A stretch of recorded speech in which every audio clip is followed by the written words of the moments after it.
30 बार छाती को कंप्रेस करना होता है यानी कि दबाना होता है, और उसके बीच बीच में हमें 2 बार उस पेशेंट को ब्रेथ भी देनी होती है अपने माउथ से। हेलो दोस्तों, स्वागत है आपका हमारे चैनल डॉक टॉक्स में। आज हम बात करने जा रहे हैं सीपीआर के बारे में। दरअसल दोस्तों, सीपीआर होता क्या है? सबसे पहले तो हम इसकी फुल फॉर्म जान लेते हैं। सीपीआर का मतलब होता है कार्डियो पल्मोनरी रेसिस्टेशन। दोस्तों, हम सीपीआर में देख सकते हैं जो सीपीआर जो वर्ड है ये 3 अल्फाबेट है, सीपीआर। तो हम इन्हें आसानी से समझने के लिए हम इसे ऐसे तोड़ लेते हैं। C for heart, P for pulmonary यानी कि lungs, R for resuscitation. Resuscitation का मतलब होता है दोस्तों किसी को होश में लाने के लिए जो प्रक्रिया की जाती है, यानी कि उसे पुनर्जन्म देने के लिए जो प्रक्रिया की जाती है उसको हम रेसिस्टेशन कहते हैं। तो दोस्तों, अब हम चलते हैं सीपीआर के इंट्रोडक्शन की तरफ, यानी कि अब हम सीपीआर को बारीकी से समझने की कोशिश करेंगे। सीपीआर को बीएलएस यानी कि बेसिक लाइफ सपोर्ट के नाम से भी जानते हैं, यानी कि किसी की जिंदगी बचाने के लिए जो सबसे पहले कदम उठाया जाता है, सीपीआर को हम वो भी कह सकते हैं, यानी कि हम उसे बेसिक लाइफ सपोर्ट कहते हैं। किसी की जिंदगी बचाने के लिए सबसे पहला कदम। It helps provide oxygen to vital organs until helps arrive. इसका मतलब है दोस्तों, सीपीआर हम इसलिए देते हैं ताकि हमारे वाइटल ऑर्गन्स को ऑक्सीजन मिल सके। हमारे कौन से वाइटल ऑर्गन होते हैं दोस्तों? जैसे कि हमारा लंग्स, हमारा हार्ट और हमारा ब्रेन, यानी कि जो कि लाइफ के लिए सबसे जरूरी होते हैं, जिनके बगैर लाइफ पॉसिबल ही नहीं है। तो ऐसे ऑर्गन को ऑक्सीजन देने के लिए हम सीपीआर परफॉर्म करते हैं जब तक कोई मेडिकल इमरजेंसी या कोई हॉस्पिटल की तरफ से हेल्प अराइव नहीं होती हमारे पास। दोस्तों, अब हम चलते हैं इंडिकेशन की तरफ। इंडिकेशन का मतलब होता है संकेत, यानी कि हमें कब पता लगेगा या हमें कब संकेत मिलेगा कि किसी पेशेंट को सीपीआर की जरूरत है या हमें उसे सीपीआर देना चाहिए। हमारा फर्स्ट इंडिकेशन है कार्डिक अरेस्ट, जिसे कि हम वेंटिकुलर फेब्रिलेशन, टाइकार्डिया एंड एसिस्टोल भी कहते हैं। दरअसल दोस्तों, जब किसी को कार्डिक अरेस्ट आता है तो उसका जो हार्ट होता है वो ब्लड को पंप करना बंद कर देता है और सडनली स्टॉप हो जाता है, जिसकी वजह से इंसान के जो ब्रेन है, लंग्स और किडनी, इनमें ऑक्सीजन जाना बंद हो जाता है और वो इंसान अलग ही बेचैनी महसूस करने लगता है और वो बेहोश हो जाता है, जिसकी वजह से हमें उसे सीपीआर देना पड़ता है ताकि वो होश में आए। तो हमारा सेकंड इंडिकेशन है रेस्पिरेटरी अरेस्ट एंड को पॉइजनिंग। रेस्पिरेटरी अरेस्ट में दोस्तों होता यह है कि इंसान सांस लेना बंद कर देता है, लेकिन उसका जो हार्ट है वो अब भी वर्क कर रहा होता है, बस उसको सांस नहीं आता है। लेकिन जो को पॉइजनिंग है उसमें ये होता है कि जो हमारे इन्वायरमेंट में गैसेस है जैसे कि कार्बन मोनोऑक्साइड, अगर उसकी मात्रा इन्वायरमेंट में ज़्यादा है और हम उसे इनहेल कर लेते हैं उस इन्वायरमेंट में रहकर, तो हमारे जो आरबीसी है या हमारे ब्लड के अंदर जो आरबीसी है उसके अंदर जो ऑक्सीजन है वो किससे रिप्लेस हो जाती है? वो कार्बन मोनोऑक्साइड से रिप्लेस हो जाती है, जिससे इंसान की मौत तक हो सकती है।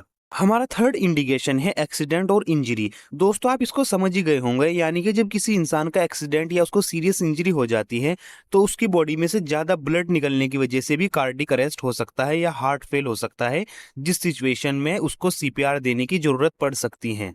हमारा फिफ्थ इंडिकेशन है फॉरेन बॉडी एयरवे ऑब्स्ट्रक्शन, यानी कि हमारा जो थ्रोट है या हमारा गला है उसके अंदर ब्लॉकेज हो जाना, हमारी जो विंड पाइप है उसके अंदर ब्लॉकेज हो जाना, जिसकी वजह से हम सांस नहीं ले पाते और इसकी वजह से इंसान की डेथ तक हो सकती है। ऐसी सिचुएशन में भी हमें सीपीआर देने की नीड हो सकती है। हमारा सिक्स्थ एंड लास्ट इंडिकेशन है ड्रग रिएक्शन और ड्रग ओवरडोज, जिसका मतलब है दोस्तों किसी पेशेंट को जब कोई ड्रग रिएक्शन कर जाता है या कोई डॉक्टर किसी पेशेंट को ड्रग ओवरडोज दे देता है, यानी कि ड्रग की डोज ज्यादा दे देता है, जिसकी वजह से पेशेंट को कार्डिक अरेस्ट जैसे सिम्टम हो सकते हैं और ऐसी सिचुएशन में भी हम सीपीआर परफॉर्म करते हैं। अब हम बात करते हैं असेसमेंट ऑफ सीपीआर के बारे में, जिसका मतलब है कि हमें सीपीआर देने से पहले किन किन चीजों को ध्यान में रखना चाहिए या किन किन चीजों को चेक करना चाहिए। सबसे पहले दोस्तों हम देखते हैं एपनिया, जिसका मतलब है कि टेम्पररी ब्लॉकेज हो जाना ब्रीथिंग में, यानी कि हमारी सांस का अचानक से रुक जाना।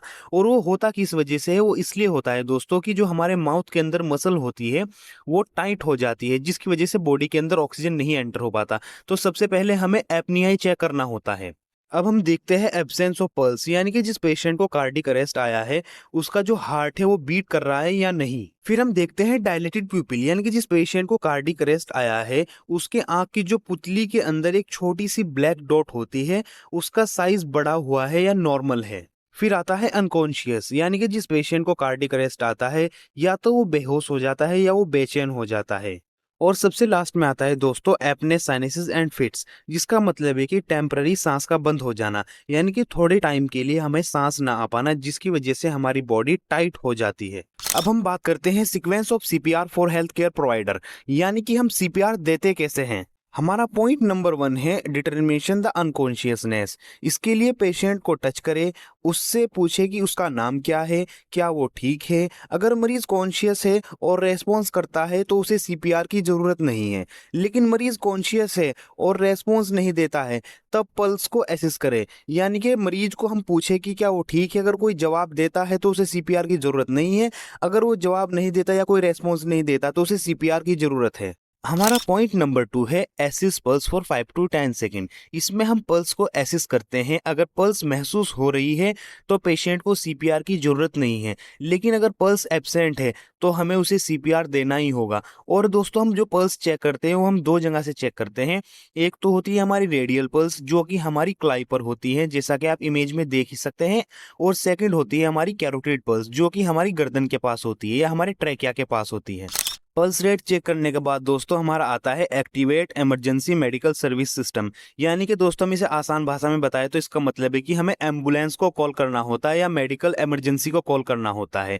और जब तक हमारी मेडिकल इमरजेंसी सर्विस अवेलेबल होती है तब तक हम पेशेंट को सीपीआर देते हैं 30:2 की कैलकुलेशन में। दोस्तों हम आपको आगे बताएंगे कि 30:2 की कैलकुलेशन होती क्या है। एम्बुलेंस को कॉल करने के बाद दोस्तों जो हमारा नेक्स्ट स्टेप आता है वो होता है परफॉर्म चेस्ट कंप्रेशन, यानी कि जब तक हमारी एम्बुलेंस अवेलेबल होती है तब तक हम पेशेंट को खुद ही सीपीआर देंगे। और सीपीआर देने के लिए हमें करना क्या होगा, चेस्ट कंप्रेशन देने के लिए पर्सन को सबसे पहले खतरे वाली जगह से दूर ले जाए, यानी कि पेशेंट को खतरे वाली जगह से दूर ले जाए और फिर पेशेंट को फिर्म एंड फ्लैट सतह पर सुपाइन पोजीशन में लेटा दे, यानी कि पेशेंट को फ्लैट सरफेस पर सुपाइन पोजीशन में लेटा दे। सुपाइन पोजीशन होती है दोस्तों जैसा कि आप इमेज में देख सकते हैं, पेशेंट को सीधा लेटा दे, उसके हाथ भी सीधे कर दे और उसका जो फेस है वो ऊपर कर दे बिल्कुल 90 डिग्री में। पेशेंट को फ्लैट सरफेस पर लेटाने के बाद दोस्तों हमें देना होता है उसे सीपीआर। और अब हम बताते हैं कि सीपीआर कैसे देते हैं। इसके लिए हम कुछ स्टेप बताते हैं।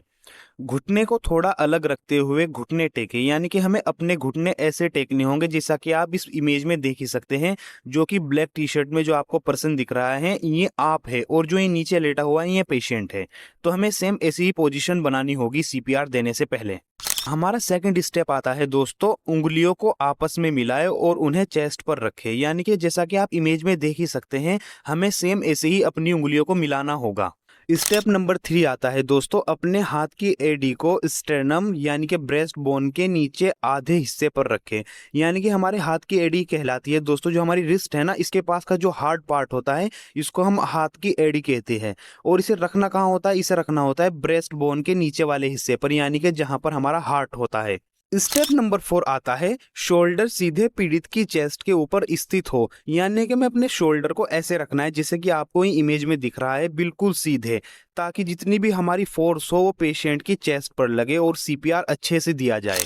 स्टेप नंबर 5 आता है दोस्तों, दोनों कोहनियों यानी कि एल्बो को सीधे रखे और उन्हें एक पोजीशन में लॉक कर ले, यानी कि हमें अपनी कोहनियों को बिल्कुल सीधा रखना है और एक ही पोजीशन में लॉक कर लेना है, जैसा कि आपको इमेज में नजर आ रहा होगा। स्टेप 6 आता है दोस्तों, प्रति मिनट 100 से 120 कंप्रेशन दर के साथ 4 से 6 सेंटीमीटर कंप्रेशन गहराई प्राप्त करने के लिए बॉडी वेट का उपयोग करें, यानी कि हमें पेशेंट को हर मिनट 100 से 120 बार कंप्रेशन देनी होगी, यानी कि हमें उसकी छाती 100 से 120 बार दबानी होगी। और हमें इतनी जोर से दबानी होगी दोस्तों कि जो उसका बॉडी है वो 4 से 6 सेंटीमीटर अंदर यानी कि हार्ट की तरफ दबे, और उसके लिए हमें अपने बॉडी वेट का उपयोग करना होगा। स्टेप नंबर 7 आता है, प्रत्येक कंप्रेशन के बाद चेस्ट को पूरी तरह से पीछे हटना चाहिए, पूरी तरह से ऊपर आना चाहिए। इसका मतलब है दोस्तों कि जैसे कि हम कंप्रेशन देते हैं तो हमें ये चेक करना होगा कि चेस्ट जितनी दब रही है फिर वो वापस उसी पोजीशन में आ रही है या नहीं। अब हम बात करते हैं दोस्तों 5 साइकिल ऑफ सीपीआर।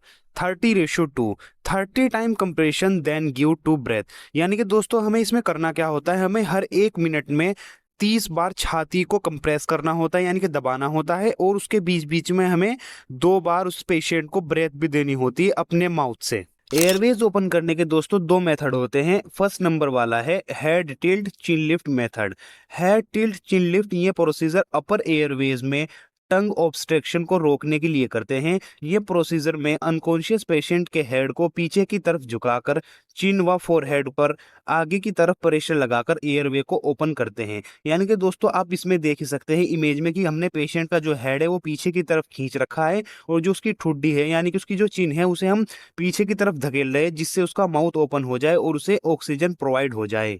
अब बात करते हैं हम अपने सेकंड मेथड के बारे में, जो थ्रस्ट मैनोवर मेथड को स्पाइन एवं नेक इंजरी वाले case, RTA, falls, drowning and accident में काम में नहीं लेना चाहिए।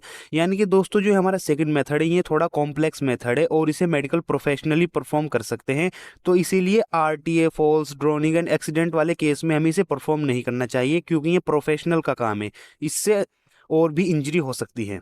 हमारा नेक्स्ट टॉपिक है दोस्तों डिलीवर ब्रेथ। इसमें हम बताएंगे कि जिस पेशेंट को कार्डियक अरेस्ट आया है उसको हम सांस किस तरह प्रोवाइड करें या ब्रीथिंग किस तरह दें। फर्स्ट पॉइंट है हमारा pinch the nostril and give mouth to mouth breathing. यानी कि हमें उसके नाक को अपनी उंगलियों से दबाना होगा और उसके माउथ को अपने माउथ से अटैच करके उसे ब्रीथिंग प्रोवाइड करनी होगी, जैसा कि आप इस इमेज में देख ही सकते हैं। हमारा सेकंड पॉइंट है each rescue breathing deliver over 1 second with visible chest rise. यानी कि हमें हर एक रेस्क्यू ब्रीथिंग 1 सेकंड के अंदर देनी होगी और हमें चेक करना होगा कि उसकी जो चेस्ट है या छाती है वो अप डाउन या ऊपर नीचे हो रही है या नहीं। और हमारा breath rate 20 to 30 breath per minute, यानी कि 20 से 30 ब्रेथ हमें हर मिनट देनी होगी। पेशेंट को ब्रीथिंग प्रोवाइड करने के बाद दोस्तों हमें ये भी चेक करना होगा कि वो सांस ले पा रहा है या नहीं, जैसा कि आप इन दोनों इमेजेस में देख ही सकते हैं।